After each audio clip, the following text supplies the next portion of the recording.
Salut les codeurs, j'espère que vous allez bien. Alors après notre séance de vidéo sur les sliders, comment faire les sliders et tout, on se retrouve pour une nouvelle vidéo, mais cette fois-ci on va apprendre comment ajouter un champ d'input au clic. C'est-à-dire, là on me donne un truc, des informations à remplir. Je donne les informations ici, puis voilà, je veux augmenter d'autres informations, je clique ici, voilà, ça s'augmente, voilà, à chaque fois ça s'augmente, ça s'incrémente. Voilà, là pour un début on va juste essayer de faire pour obtenir juste les champs d'input, mais si ça vous intéresse comment les personnaliser un peu plus, vous me le dites, on va le faire. Mais pour ne pas que la vidéo soit trop longue, on va essayer de faire ça d'abord. Alors je vous montre le code qu'il fait et nous, bien sûr, on va tout supprimer et reprendre à zéro. Voilà, le code il n'est pas si long, voilà, 65 lignes en tout. Il est là, le code, voilà. Du coup, j'ai décidé de tout mettre sur un même fichier pour, voilà, juste pour éviter à créer des fichiers juste pour 65 lignes, ça sert à rien. Du coup, voilà ce que je vais faire, même notre structure, je vais tout enlever. Voilà, là on a rien, je vais créer notre structure, voilà. Après ça, bah, je vais juste créer un container, hein, parce que, juste pour styliser tout. Bon, j'utilise pas Bootstrap pour ceux qui se demandent. Moi-même, je vais essayer de faire tout ce qui est CSS et tout. Alors, la première des choses, je vais faire juste un hash. Là, quand j'actualise normalement, parce que j'ai pas enregistré, alors H1, je vais faire juste le H1. Je vais juste faire le H1, voilà. Ajouter un champ là, un champ d'input au clic. Ok, voilà, je vais enregistrer ça. Maintenant quand j'actualise, voilà, il n'y a rien, on n'a que ça. Et voilà, du coup une fois qu'on a ça, moi je vais créer une div. Voilà, je vais pas le nommer div, mais plutôt comment est-ce que je vais le nommer, input avec S. Voilà, je vais le nommer input avec S. Alors, et dans ça je vais juste faire un input dedans, type text. Je vais lui donner un identifiant input. Ça c'est juste pour gérer le CSS. Voilà, voilà, quand j'actualise, voilà, on a ça. Après ça, je vais créer un bouton. Alors, bouton, je vais lui donner une classe btn. Alors, après, on va le styliser un peu. Ajouter un champ. Voilà, j'actualise. Voilà, nous on a ça. En gros, ce qu'on veut quand on clique ici, voilà. Quand on clique ici, que nous on veut que ça ajoute nos champs. Et directement, ce qu'on va faire, on va passer à notre JavaScript. Alors, on va directement le mettre là. Je vais récupérer d'abord mon input, let input ou bien destination, parce que c'est là qu'on va mettre destination. Voilà, qui est égal à document.querySelector. Et je récupère notre input, puis je vais récupérer notre bouton.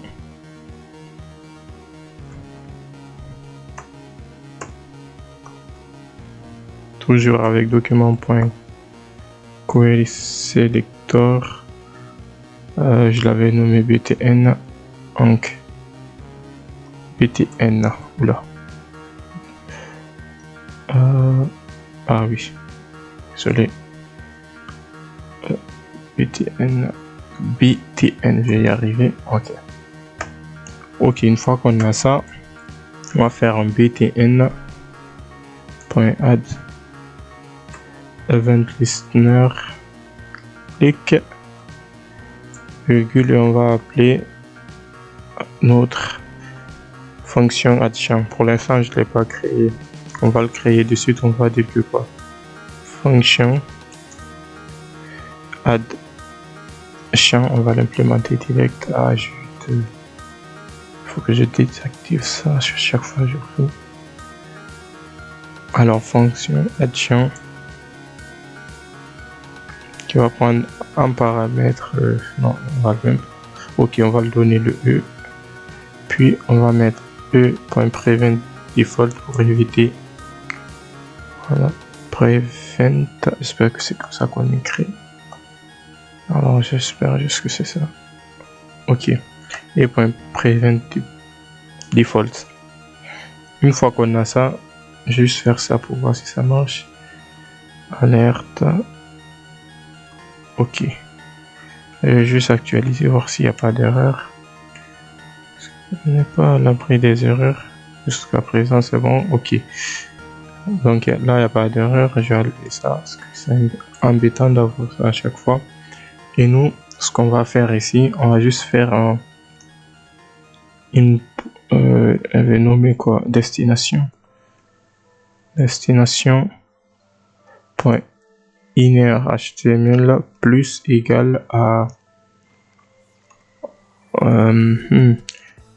input. Je vais copier directement ce qui était là parce que nous c'est ce qu'on veut ajouter au fait. Voilà.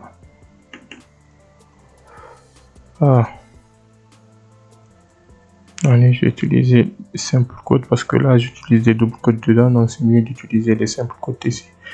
Ok. Je peux mettre un placeholder si je veux, mais bon, je vais juste laisser ça. Voir s'il n'y a pas d'erreur. Parce que... Ok, c'est bon, il nous ajoute ça. Déjà, c'est bien. Voilà. En gros, on va juste essayer de styliser un peu le truc. Et pour ce faire, je vais directement faire mon style ici. Je ne vais pas trop me fatiguer. Je vais commencer par mon container. Voilà. Et je vais lui dire width à 100%.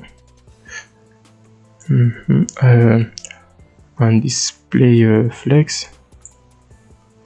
Parce que je sais même pas si je suis obligé de faire ça, mais bon. Flex, direction, column, non, parce que je veux que ça s'aligne. En gros, je pouvais m'en passer et je vais juste faire Justify Content Center. Oula. Justify Content. Voilà. Center. Voilà. Ok. Pourquoi il me met que ça dedans? Pourquoi il me met juste ajouter un champ d'input tel que j'ai. Alors. Bon, c'est pas grave, je vais utiliser ça après. Je te laisse là ici d'abord. Voilà. Oula. J'ai oublié que je suis pas là. Le CSS.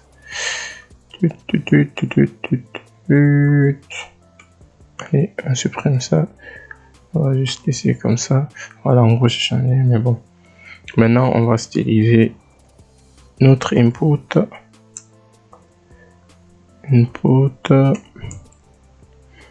Alors, je vais lui donner un width à 50%. Voilà, je vais lui donner width à 50%. Un display. J'aurais pu mettre ça là, peut-être. Ouais, j'aurais pu mettre ça là. Hein. Ok, il partage tous les deux le truc. Voilà. Ah, déjà, il a pris 50% du truc, c'est déjà bien. Ok. Après, maintenant, on va faire un input.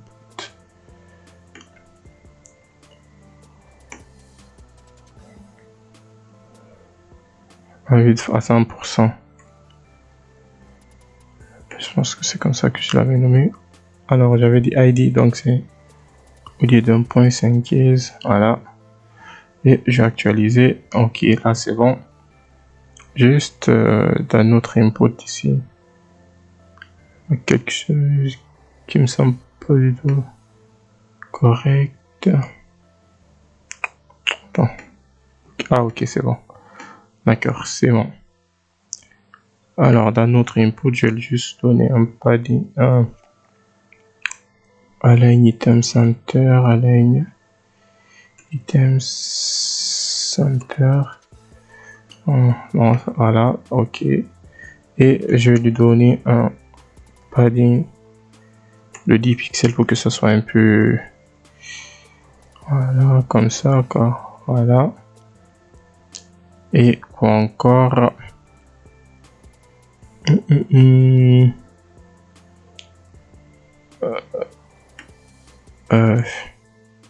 Sans que je... Non, non, non. Non, non, non, non, non, non, non. Ok. Et je vais le faire... Margin. Non, pas besoin de margin. Justify content, peut-être. Non. Bon, on va faire un border radius de 10 pixels. Voilà, juste pour... Voilà, pour qu'on ait un truc comme ça. Voilà, ok. Un petit margin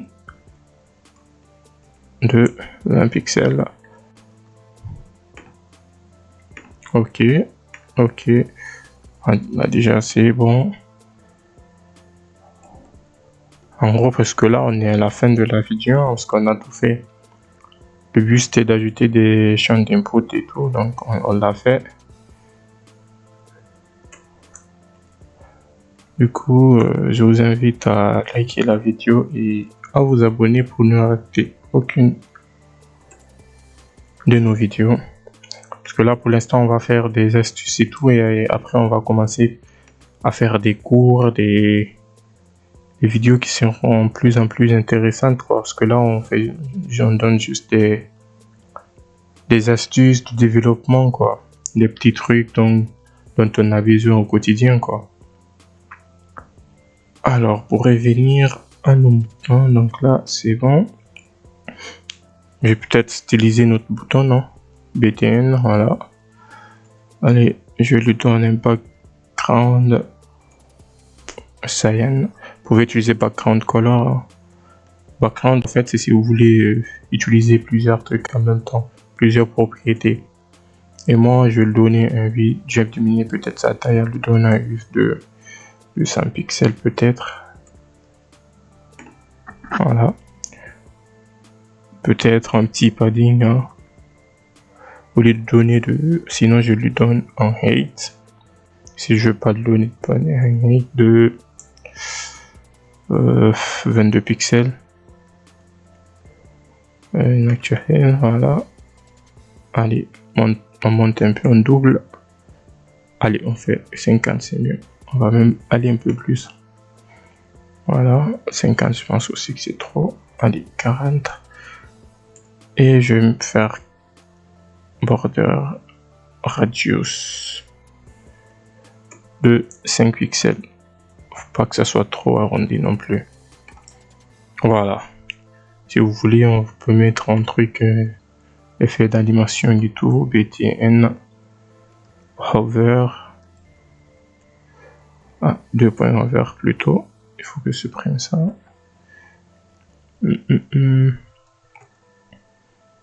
Voilà, si on veut un change de couleur, moi je vais juste faire un transform. Je vais juste zoomer un peu le bouton, ce qui est là. De 1.1, voilà. Je vais juste zoomer un peu le bouton. Voilà. Et peut-être un curseur pointer. Et un peu de transition. Ne nous fera pas de mal non plus. Transforme. Alors, transforme. Une seconde.